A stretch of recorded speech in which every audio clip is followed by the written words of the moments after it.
Olá, amigos, tudo bem? Mais uma vez estamos juntos para o estudo da Palavra de Deus. Hoje, o juízo final. Você lembra que no estudo anterior, estudamos sobre o santuário e percebemos que Jesus morreu na cruz, ressuscitou ao terceiro dia e após 40 dias ele subiu aos céus. Assim que Jesus subiu aos céus, ele entrou no lugar santo do santuário celestial.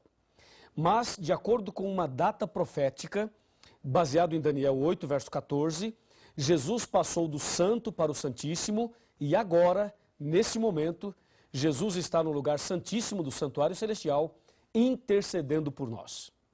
Esta afirmação está em Hebreus 9, versículo 24. Ele comparece diante de Deus para interceder em nosso favor. Agora, o que ele está fazendo exatamente agora? Agora Jesus está fazendo o trabalho já de juízo. Ou seja, o juízo final já começou. E ele é dividido em 3 fases. Sabe, algumas igrejas falam sobre o juízo. Algumas músicas populares e até música sertaneja também falam sobre o juízo. E existe uma reza que fala também sobre o juízo. Você deve conhecer, eu vou rezar um pouquinho para você, tá legal? Creio em Deus Pai Todo-Poderoso, conhece? Criador dos céus e da terra, e em Jesus Cristo, seu único Filho, nosso Senhor, que foi concebido pelo poder do Espírito Santo, nasceu da Virgem Maria, padeceu sob Pôncio Pilatos, foi crucificado, morto e sepultado, desceu à mansão dos mortos, ressuscitou ao terceiro dia, subiu aos céus, está sentado à direita de Deus Pai Todo-Poderoso, donde há de vir julgar os vivos e os mortos. Eu vou parar por aí. A reza continua, mas eu paro por aqui. Você conhece essa reza, não conhece? Pois é, ela diz que Jesus está à direita do Pai, de onde virá para julgar os vivos e os mortos. Até aí está tudo bem. O problema é que a reza, as músicas e muitas igrejas não explicam como será o juízo. E é justamente esta explicação que teremos agora na Palavra de Deus, na Bíblia. Veja o que está escrito em 2 Coríntios, capítulo 5, versículo 10. O apóstolo Paulo, inspirado pelo Espírito Santo, diz assim: porque importa que todos nós compareçamos perante o tribunal de Cristo, para que cada um receba segundo o bem ou o mal que tiver feito por meio do corpo.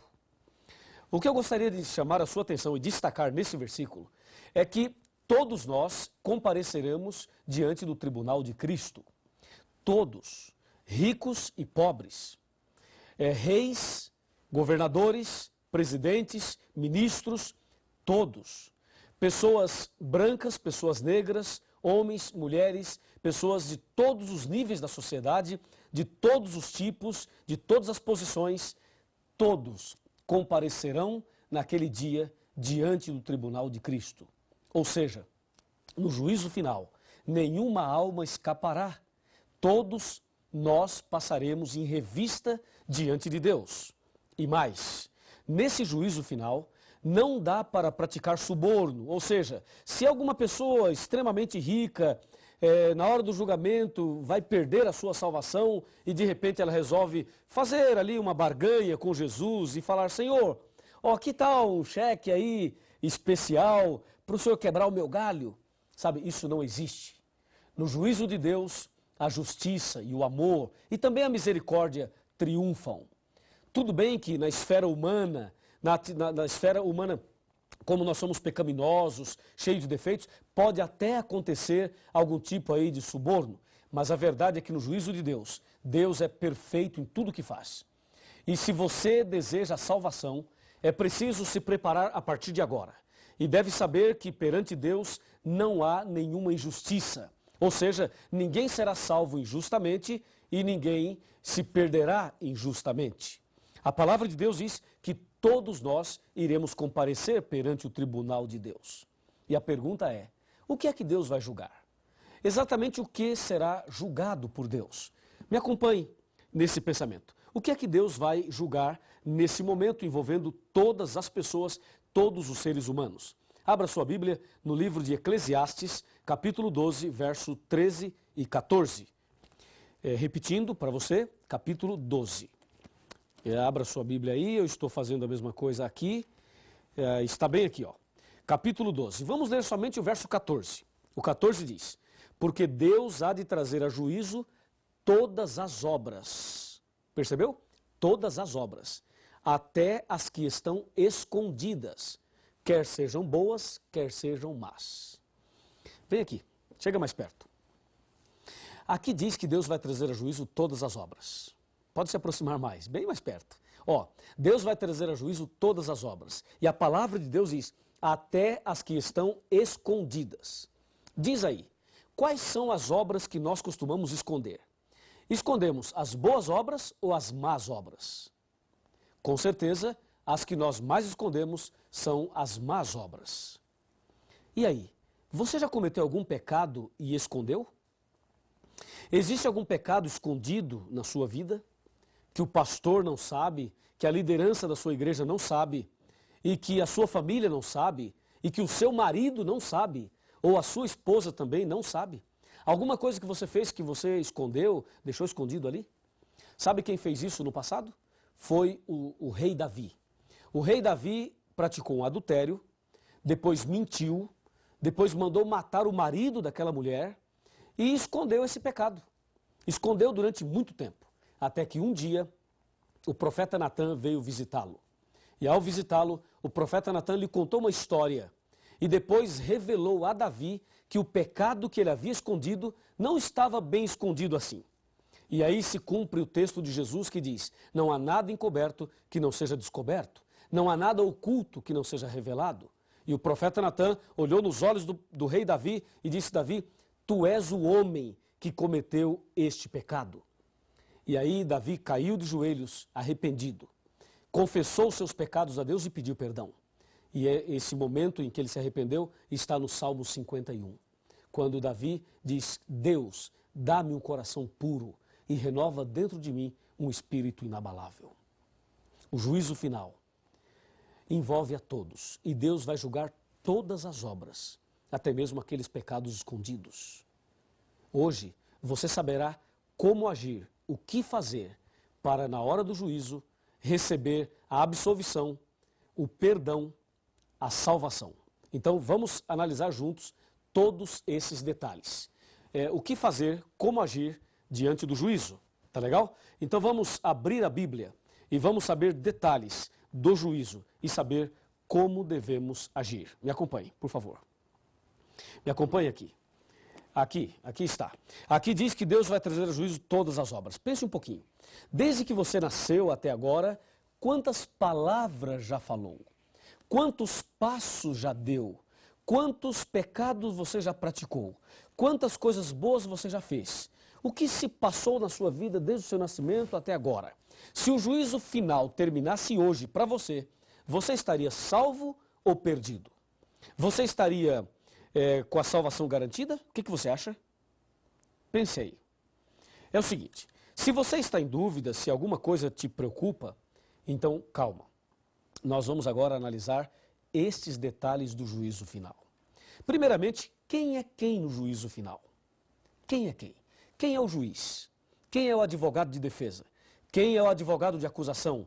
Quem são as testemunhas? E quem são os réus? E qual é a lei usada por Deus como norma no juízo final?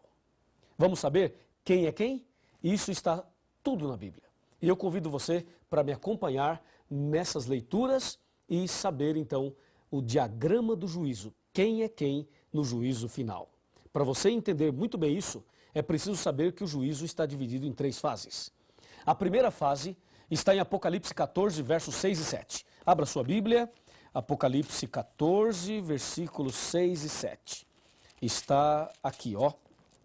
A primeira fase do juízo. Diz assim, vi outro anjo voando pelo meio do céu, tendo um evangelho eterno para pregar aos que se assentam sobre a terra, e a cada nação, tribo, língua e povo, dizendo, em grande voz, temei a Deus e dai-lhe glória, pois é chegada a hora do seu juízo, e adorai aquele que fez o céu e a terra, o mar e as fontes das águas.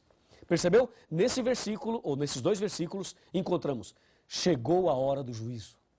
Então aqui temos a primeira fase do juízo, que é o juízo atual, presente, que acontece agora. A segunda fase do juízo está aqui no Apocalipse capítulo 20 e no versículo 4. Aqui diz, vi também tronos, e nesses sentaram-se aqueles aos quais foi dada a autoridade de julgar. Vi ainda as almas dos decapitados por causa do testemunho de Jesus, bem como por causa da palavra de Deus, tantos quantos não adoraram a besta, nem tampouco a sua imagem, e não receberam a marca na fronte e na mão, e viveram e reinaram com Cristo durante 1000 anos. Então aqui nós temos uma outra fase do juízo que ocorrerá durante os 1000 anos. E a terceira e última fase do juízo aparece aqui em São Mateus, no capítulo 25. Mateus 25, versículo 31 até o 34 e depois o verso 41. Observe, Mateus 25, verso 31.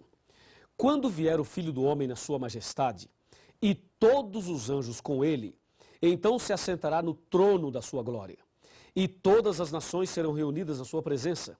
E ele separará uns dos outros, como o pastor separa dos cabritos as ovelhas. E porá as ovelhas à sua direita, mas os cabritos à sua esquerda. Então dirá o rei aos que estiverem à sua direita, vinde benditos de meu Pai, e entrai na posse do reino que vos está preparada desde a fundação do mundo. E agora o verso 41 diz assim, então o rei dirá também aos que estiverem à sua esquerda, apartai-vos de mim, malditos para o fogo eterno, preparado para o diabo e para os seus anjos. Entendeu? Aqui nós temos a descrição do juízo final, as suas 3 fases. A primeira está acontecendo agora. A segunda ocorrerá durante os 1000 anos. E a terceira acontecerá depois dos 1000 anos. É bom que você entenda que o milênio é um período de tempo que está entre a volta de Jesus e a descida da cidade santa. E essa descrição aparece em Apocalipse capítulo 20. Quando Jesus voltar, então começa a contagem dos 1000 anos. E quando descer do céu a cidade santa, a Nova Jerusalém, então estará terminando os 1000 anos. Então agora, antes do milênio, acontece a primeira fase do juízo. Durante o milênio acontecerá a segunda fase e após o milênio, a terceira fase. Me acompanhe agora e vamos analisar alguns detalhes das 3 fases e saberemos ainda quem é quem no juízo final. Quem é o juiz, quem é o advogado e assim por diante. Tá bem? Por favor, vem comigo aqui para nós analisarmos. Primeiramente, as 3 fases do juízo. Nós já sabemos que Deus vai julgar todas as obras. A primeira fase, vamos chamá-la de investigação. Juízo de investigação, aquela fase investigativa. A segunda fase vamos chamar de juízo de comprovação. E a terceira chamaremos de juízo de execução. Deu para você decorar? Vamos de novo. Investigação, comprovação e execução. São as 3 fases. Lembrando que a fase de investigação está acontecendo agora. E que a fase de comprovação ocorrerá durante os 1000 anos. E a terceira de execução ocorrerá após os 1000 anos. A pergunta, quem é quem no juízo final? Eu tenho aqui o diagrama do juízo final. Primeiro, o juiz, na primeira fase, agora, é Deus. Está escrito em Salmo 50, versículo 6. Ali diz que Deus é o juiz. Na segunda fase, durante o milênio, o juiz já não é Deus. Quer dizer, Deus estará ali atuando também, mas, além de Deus, os justos, os salvos, durante o milênio lá no céu, atuarão como juízes. Está aqui em Apocalipse 20, verso 4 e 1 Coríntios 6, versos 2 e 3, que diz, não sabeis que os santos hão de julgar o mundo? Então, na segunda fase, os justos serão juízes. Conforme diz Apocalipse 20, verso 4, quando diz, vi também tronos e nestes sentaram-se aqueles aos quais foi dada a autoridade de julgar. Então Deus dará autoridade de julgar a um grupo de pessoas. E essas pessoas são os justos, que foram salvos e que estarão no céu durante o milênio. Na terceira fase do juízo, quem é o juiz? O juiz será Jesus Cristo. Conforme diz João 5, versículo 22 e também 27. Ali diz, o Pai a ninguém julga, mas deu ao Filho todo o juízo. Então, repetindo, na primeira fase Deus é o juiz, na segunda fase os justos atuarão como juízes e na terceira Jesus é o juiz. Agora, quem é o advogado de defesa na primeira fase? 1 João capítulo 2, versículo 1, diz que nós temos, o versículo diz assim, ó, filhinhos, estas coisas vos tenho dito para que não pequeis. Se todavia alguém pecar, temos um advogado perante o Pai, Jesus Cristo, o justo. Que bênção, né? Então Jesus é o nosso advogado de defesa. Hoje, na primeira fase. Entendeu? Deus é o juiz e Jesus é o advogado na primeira fase. E na segunda fase, quem será o advogado? Na segunda fase, lembre-se, durante o milênio, não haverá advogado de defesa. E na terceira fase, após o milênio, também não haverá. Ou seja, nós só temos advogado para nos defender agora, na primeira fase. Quem é o advogado de acusação, o acusador, na primeira fase do juízo? Na primeira fase do juízo, o advogado de acusação é Satanás. Está em Apocalipse, capítulo 12, versículos 9 e 10. Eu vou ler esse texto para você. Apocalipse, capítulo 12, versículos 9 e 10. Diz assim, o 9. E foi expulso o grande dragão, a antiga serpente, que se chama Diabo e Satanás, o sedutor de todo o mundo. Sim, ele foi atirado para a terra e com ele os seus anjos. Então ouvi uma voz do céu proclamando, agora veio a salvação, o poder, o reino do nosso Deus e a autoridade do seu Cristo, pois foi expulso o acusador de nossos irmãos, o mesmo que nos acusa de dia e de noite, diante do nosso Deus. Portanto, o acusador é Satanás. Na segunda fase, onde estará o acusador? Apocalipse 20, versículos 1, 2 e 3, dizem, ali os versículos dizem o seguinte, que o acusador, durante a segunda fase, ele estará preso. Vai descer do céu um anjo que tem a chave do abismo e vai prender Satanás por 1000 anos. Então, na segunda fase, o acusador estará preso. E na terceira fase, Satanás volta para acusar por um pouquinho de tempo. É o que diz o versículo 3 de Apocalipse 20.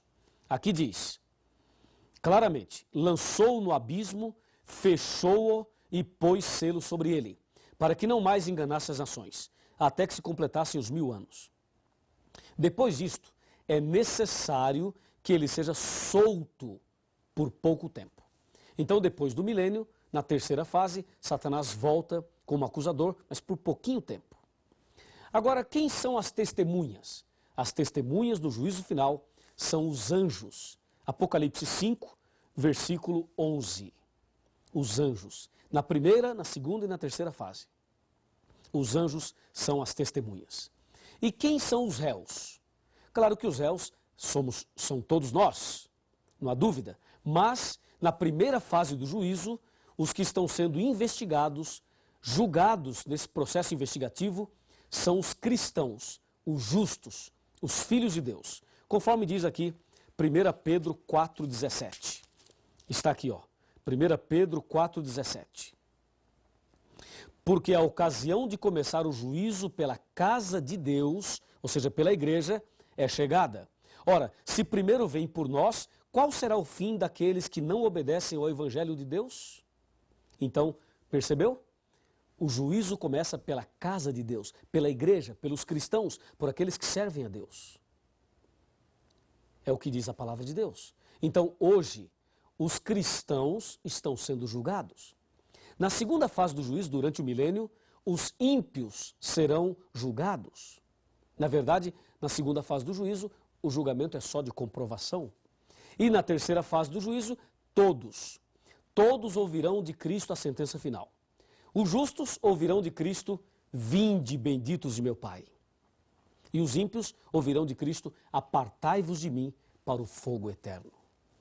E por último, a lei. Qual é a lei usada por Deus como norma para o juízo? Tiago, capítulo 2, de 10 a 13, diz que são os 10 mandamentos.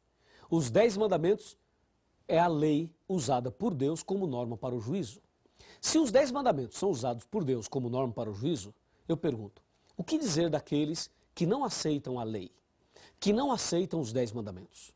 Como será o julgamento deles? Por isso, é importante entender não somente o diagrama do juízo, mas também a vida de obediência que Deus espera de nós. Então, fechando este estudo, esse pensamento, entenda o seguinte. Na primeira fase do juízo, Deus é o juiz. Na segunda fase, os justos. E na terceira fase, Jesus. Na primeira fase, Jesus é o advogado. Na segunda e na terceira, não haverá advogado de defesa. O acusador. Na primeira fase, o diabo é o acusador. Na segunda fase, ele estará preso. E na terceira, ele volta como acusador. As testemunhas são os anjos nas três fases. Os réus. Hoje, os justos estão sendo julgados. Na segunda fase, os ímpios. E na terceira, todos. A lei usada como norma para o juízo são os 10 mandamentos nas três fases. Eu gostaria de fechar o estudo chamando a sua atenção para o seguinte ponto. Hoje, Cristo é o meu e o seu advogado, mas um dia ele será o nosso juiz. Então aproveite agora, já que Jesus está diante do Pai, intercedendo por mim e por você. Aproveite esta oportunidade para se ajoelhar e clamar a misericórdia de Deus, para confessar os seus pecados, para pedir perdão pelos pecados passados, pelos pecados presentes e também por aqueles que você escondeu em algum momento. Confesse a Deus. Se você não lembrar algum pecado, peça perdão por aqueles que você não lembra e a misericórdia de Deus estará sobre você. E tenha certeza absoluta, quando chegar o momento final da história, se você for fiel, confessar os seus pecados a Deus, pedir perdão a Deus e abandoná-los e andar em comunhão com Jesus, com certeza você será vencedor e vitorioso. Eu creio nisso e por isso eu convido você agora, já que tomou essa decisão, a orar comigo. Feche os seus olhos, vamos orar. Querido Pai Celestial, muito obrigado porque o Senhor Jesus é o nosso advogado, porque Jesus intercede por nós. Muito obrigado por sabermos também que o sangue de Jesus nos purifica de todo o pecado. Quando chegar o momento da decisão final da nossa vida, que nós possamos estar preparados. Eu entrego esta pessoa nas tuas mãos, em nome de Jesus. Amém. Quando penso em minhas faltas e fracassos, e quantas vezes, meu Deus, decepcionei, eu me sinto incapaz e envergonhado. Não mereço ter jamais o seu perdão. Mas Jesus deixou o seu trono lá no céu, morreu na cruz e assim me libertou. Remido fui pelo sangue de Cristo, remido fui o seu imenso amor.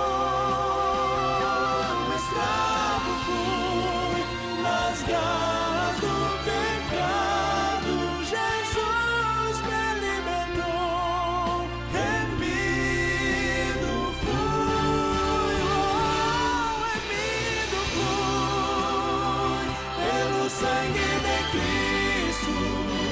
Remido fui por seu imenso amor. Um escravo fui nas garras